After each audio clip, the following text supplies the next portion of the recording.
पोखरा 22 कुम्दीकोटमा रहेको भव्य शिवजी पोखराको सुक्ना उभिएको जिल्ला ल्याम पोखराबाट भन्ने ढुङ्गे पानीमा रोकिएको गाडी साथीभाइलाई च्याप्पै रोकियो। ल यस्तो पनि हुन्छ स्कुटर। यस्तो स्कुटर लिएर फेवाताल है।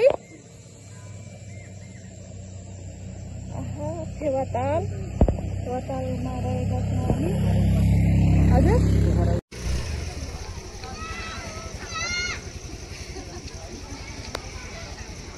कुम्दीकोट ए ड्रिम सिटी त्यो अनि कैलाश पर्वत कुम्दीकोट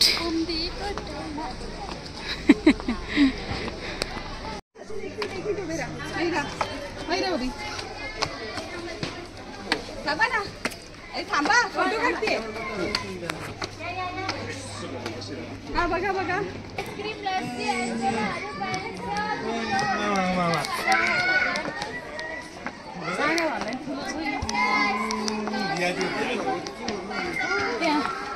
विश्वकै सबभन्दा सुन्दर अनि ठुलो शिवजीको कुम्दीकोट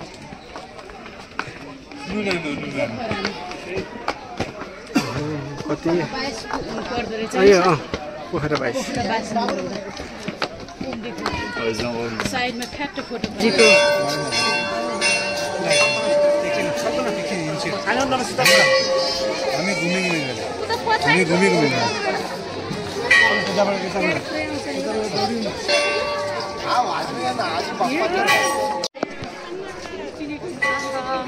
पोखराको कुम्दीकोटमा छौँ हामी अहिले। पोखरा 22 कुम्दीकोट सबैभन्दा सुन्दर अनि ठुलो शिवजीको तस्बिर हाम्रै कुराहरू छन् र त्यहाँ त्यति ठुलो गाडी पनि छ। अनि यता शिवजीको साँढे यता पनि हामी साँढे छ अनि कलशका रूपमा। अनि यहाँ यति राम्रो यति राम्रो तस्बिर यति राम्रो मूर्ति यति माथि हाइटमा। अनि यहाँबाट तल हामी नारा जस्तो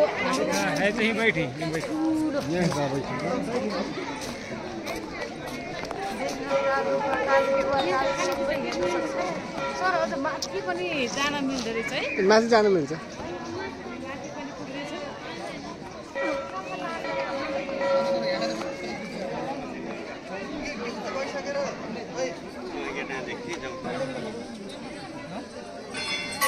विगतदार प्रसिद्धि दान र सहयोगको मुख्य माध्यमबाट कैलाशमा कुम्दीकोट शिवालयको रूपमा विकसित गरिएको र आवश्यक दान आवश्यक सहयोग गरेर कैलाश धाम निर्माण कार्यमा सहभागी बने। मन्दिर परिसरको मुख्य प्रवेशद्वार सबै दान पेटिका सहयोग रसिद तथा फोन पे मार्फत यहाँले कैलाश धाम निर्माण तथा व्यवस्थापन कार्यमा सहभागी बन्न सक्नुहुनेछ। मन्दिर परिसरको मुख्य प्रवेशद्वारसँगै रहेका दान पेटिका सहयोग रसिद तथा फोन पे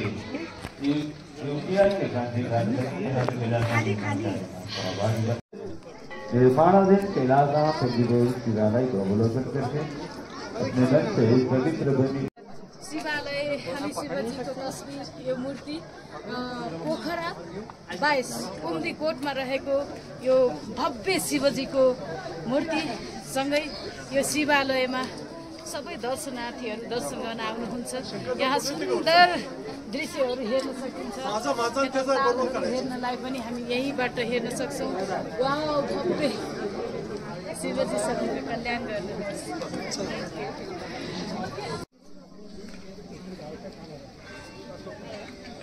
डमरू है डमरू डमरू डमरू डमरू है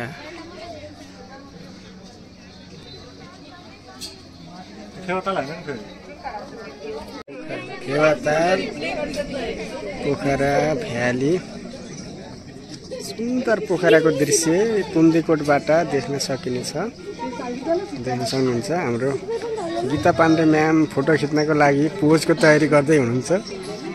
हाम्रो दिला म्यामले सुन्दर सुन्दर फोटो खिचेर गीता म्यामको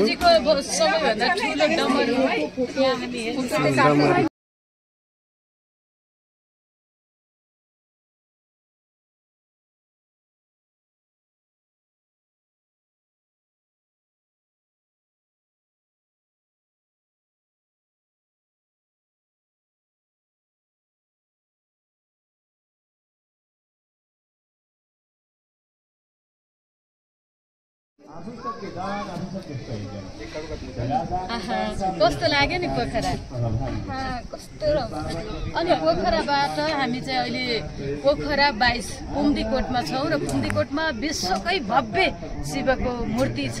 हामी यो शिवालयमा घुम्नका लागि धेरै दर्शनार्थीहरू आउनुहुन्छ, देशबाट मात्रै नभएर विभिन्न अन्तर्राष्ट्रहरूबाट पनि आउने गर्नुहुन्छ। र आज हामी तपाईँहरूलाई देखाउँदैछौँ यहाँ चाहिँ फेवातालले टक्क आफ्नो पोखरालाई सेभ गरेर राखेको छ। अनि पोखरा यति सौन्दर्यले भरिपूर्ण छ कि पोखरा त साँच्चीकै पोखरा नै रहेछ। माछा पुछ्रे फेवातालमा पौडी खेल्दो रहेछ भनेर आजभन्दा धेरै पहिले हामीले सुन्ने गरेको, सानो बाल्यकालदेखि नै सुन्ने गरेको गीत कस्तो होला पोखरा भन्ने लाग्थ्यो। र आज हामी धेरै वर्षपछि पोखरा हेर्दै गर्दाखेरि साँच्चीकै यो सौन्दर्यले लट्ठ भएर मन्त्रमुग्ध भएर त्यो गीत लेखिएको थियो होला भन्ने मैले सोचिरहेकी छु। आज यो सौन्दर्य सायदै विश्वका कुनै पनि कुनामा छैन होला। यतिको सौन्दर्यताले भरिपूर्ण देश र यो देशलाई माया गर्ने धेरै नेपाली मनहरू परदेशिएका छन्। हामीलाई दुःख लाग्छ कि आर्टिफिसियल सौन्दर्य हेर्नका लागि हाम्रा नेपालीहरू लालायत भएर परदेशतिर लाग्नुपर्ने अवस्था छ। तर वास्तवमै नेपालका यी सौन्दर्यहरूलाई जगेर्न कसले गरिदिने? अब तपाईँ हाम्रो जिम्मेवारी होइन त? एकदमै त्यसैले अब हामी सकारात्मक सोचका साथ आफ्नो देशलाई माया गर्नुपर्छ। जसरी हामी जतिसुकै नराम्रो भए पनि कुरो भए पनि आफ्नो बुवा आमालाई त्याग्न सक्दैनौँ। त्यसले गर्दा मेरो देश कमजोर छ, गरिब छ भन्दै हामी नेपालबाट बाहिरिने जो नेपाली छौँ ती मान्छे कस्तो हो भने चाहिँ मेरो बुवा आमा त खत्तम बुढो भयो भनेर राम्रो बुवा आमा खोज्न गए जस्तै हो। त्यसैले नेपाललाई माया गर्नुपर्छ। यति धेरै सौन्दर्यले भरिपूर्ण सम्पदाहरू पोखराको यो ठाउँमा आउँदै गर्दाखेरि कसको मन नलोभिएला छ विचार हो कि होइन? गर्दै म पनि अमेरिकाको कार्ड छोडेर नेपाल आएको। आजभन्दा 12 वर्ष पहिले अमेरिकाका लागि आएको मान्छे हामी हो। त्यसैले हजुरहरू पनि नेपाललाई माया गर्नुहोस्, बाहिर नजानुहोस्।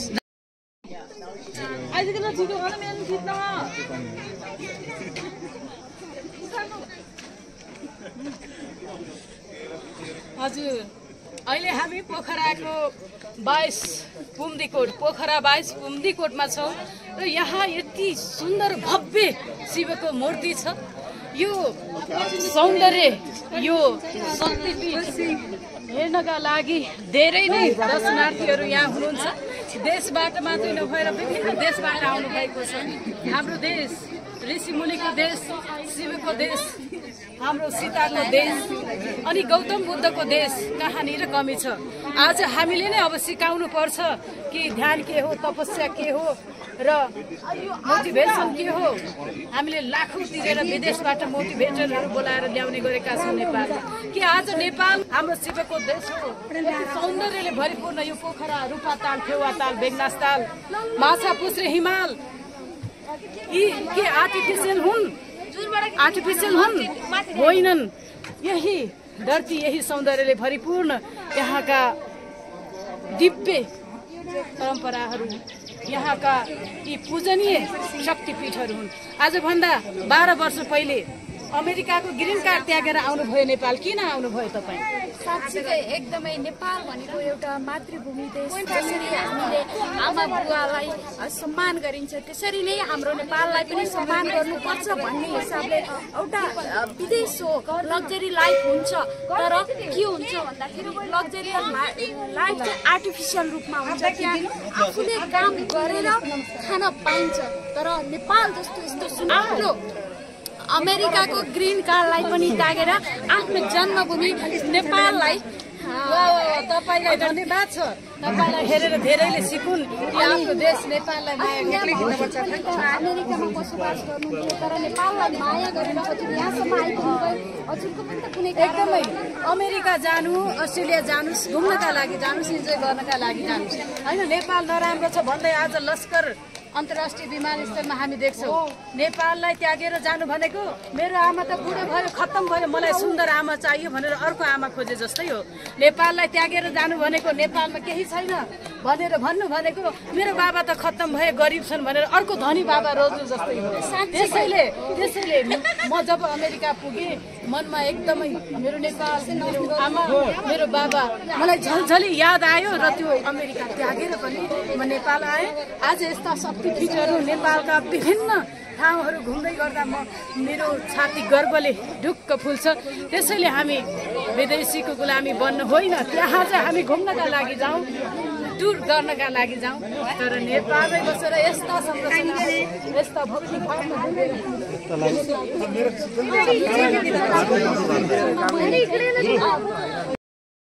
किनभने विद्यार्थी भाइ बहिनीलाई पनि एउटा बाध्यता रहेको हुन्छ। +2 पास गर्ने बित्तिकै उहाँहरूको के हुन्छ भने कन्सेप्ट युरोप अमेरिका जान्छु भन्ने हुन्छ। तर पढ्न जानुहोस्, काम गर्न जानुहोस्, तर केही समयको लागि सिप सिकेर आउनुहोस् अनि नेपालमा आएर केही गर्नुहोस् अनि बल्ल हाम्रो देश अगाडि बढ्न सक्छ। हजुर एकदमै। अनि छवि सर, हजुर जस्तो युवा जो आज जापान, अमेरिका, अस्ट्रेलियातिर लागिरहेको अवस्था छ, तपाईँलाई किन विदेशको मोह लागेन? मलाई लाग्छ यो मलाई एकदम धेरै प्रकृतिको माया लाग्छ। यस्तो राम्रो प्रकृति मलाई विदेशीमा मनै लागेन। सुन्दर हराभरा यो हाम्रो यो ऐतिहासिक यो कुम्दीकोट हजुर होइन, विभिन्न ठाउँ नेपालको ऐतिहासिक ठाउँहरू छन्। यस्ता ठाउँहरूलाई म प्रकृतिले एकदमै धेरै माया गर्छु। त्यसैले नै म प्रकृति प्रेमी हो, प्रकृतिसँग रमाउँछु। प्रकृतिसँग रमाउनका लागि म अहिले नेपालमै छु र नेपालबाट कहीँ पनि जान्न, घुम्नका लागि जान्छु तर नेपालमै बस्छु होइन, घुम्नका लागि जानु तर नेपालमै बस्छु। Thank you so much. म त कोटको ड्रिम सिटी गएर आइरहेका दर्शनार्थीहरू ड्रिम सिटी पोखरामा छौँ। ड्रिम सिटी सपनाको संसार कस्तो हुन्छ भनेर यहाँ हामी हेर्दैछौँ। ड्रिम सिटी पोखरामा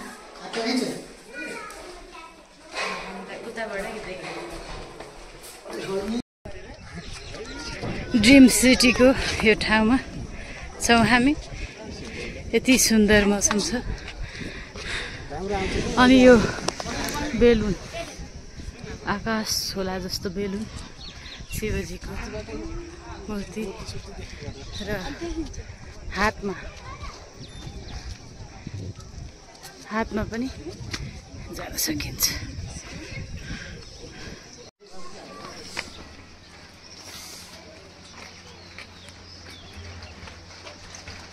पानी पर्यो त्यो झुलामा बस्नु त त्यस्तो लाग्यो।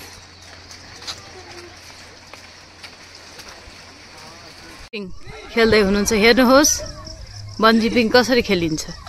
स्वाट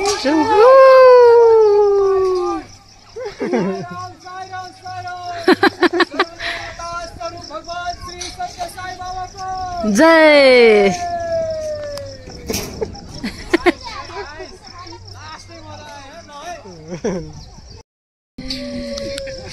तेरी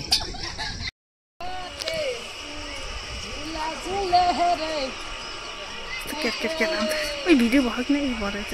कुम्दीकोट 22 पोखराको यो सुन्दर ठाउँमा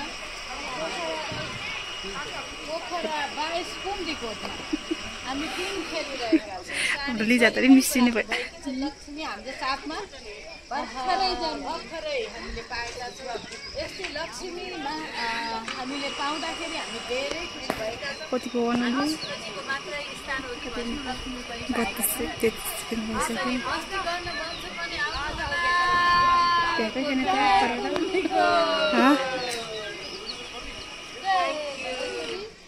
फोटो पनि छेउ किनकि त्यो क्यामेरा बोल्न राम्रो आउँथ्यो क्यामेरा ढाकेर सर र मान्छे देख्छ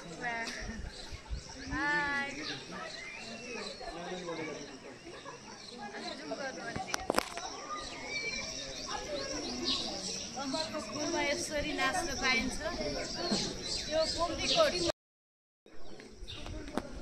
कुम्दीकोटको झुला झुलिसकेपछि यस्तो त्यही प्याकेजमा पाइँदो रहेछ। हामी खाँदैछौँ। कस्तो छ नि बब्बाल छ। पोखराको कुम्दीकोट आउनु होला।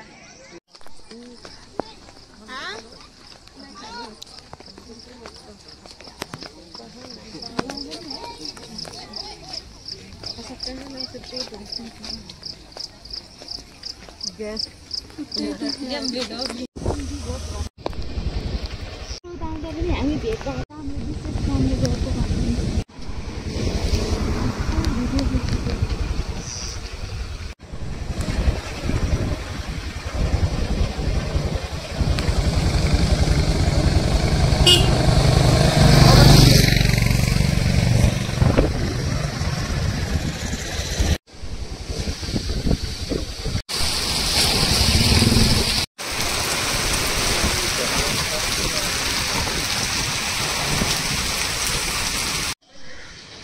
गुप्तेश्वर महादेव गुप्तेश्वर महादेव गुप्त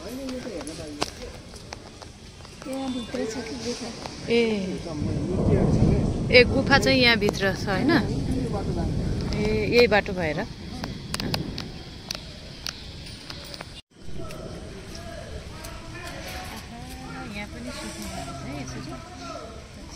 दृश्य अवलोकन गर्दै यस्तो राम्रो छ। अत्यन्तै सुन्दर छ, मनमोहक। साँझ परिसकेको छ। पोखराको मौसम यस्तो चिसो चिसो छ। आहा पानी परिरहेको।